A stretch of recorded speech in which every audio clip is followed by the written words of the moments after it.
Now let us read lesson number 13, Sultan Qiyasuddin in Qazi's court. Hundreds of years ago, in the eastern province of Bengal, Sultan Qiyasuddin Azam Shah ruled the land. His capital was Sonargaon. Sultan Qiyasuddin was a good ruler. He ruled wisely and well. He respected men of learning. He had a deep regard for law. One day, while the Sultan was practicing with his bow and arrows, he accidentally wounded the only son of a poor widow. The wounded boy did not survive. Weeping and wailing, the poor widow went to the Qazi and told him what had happened. The Qazi was an honest and upright man. He sent an officer to summon the Sultan to his court. When the officer reached the palace, the guards stopped him and inquired about his business. When they learned that they had come to serve a summons on the Sultan, they were shocked. They refused to let him go inside the palace. The officer was now in a fix. The guards did not allow him to enter the palace. But he knew that he could not return without serving the summons. The Qazi would not take him back. He had to find a way of reaching the Sultan somehow. What could he do? He thought and thought. At last, he began to sound the azan, the call for the prayer, loudly, just outside the palace.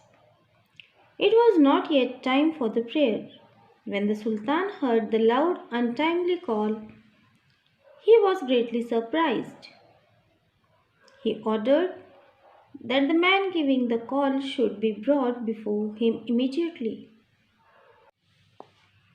His soldiers rushed out of the palace gates, caught the officer, and took him to the Sultan within moments. When the officer knelt before the Sultan, he was trembling with fear. But he mustered all his courage and explained why he had given the call for azan. Then, with shaking hands, he gave the summons to the Sultan.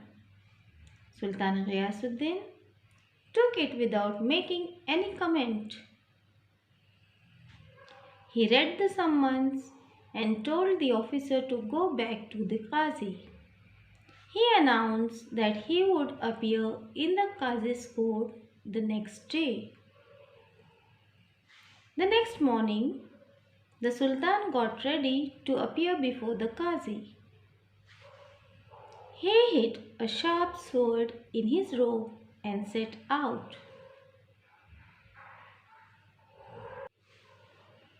The courtroom was packed with people. Everyone was eager to see what would happen. The Qazi entered and took his place on the high seat of honor. In a little while, Sultan Ghiyasuddin entered the courtroom. Everyone stood up to show the respect to the Sultan. But the Qazi did not get up. The Sultan stood in the docks and trial began. The widow presented her complaint. The Qazi took note of all the evidence and in a grave voice addressed the Sultan. You are guilty of causing the death of the only son of this poor widow. According to the law, you must pay a fine for this offense. I order you to do that without delay. The Sultan accepted the judgment of and apologized to the widow. He arranged to pay the fine immediately. The widow felt satisfied that the offense was brought home to the offender. When the case was over, the Qazi got up from his high seat of honor. Respectfully, he bowed to the Sultan and requested him to take his seat. The Sultan then drew the hidden sword from his robes and told the Qazi, I am happy that you did not waver in your duty. You did not hesitate to punish me. Otherwise, I would have beheaded you with this sword. The Qazi then put his hand under the cushion where the Sultan was seated and brought with a whip.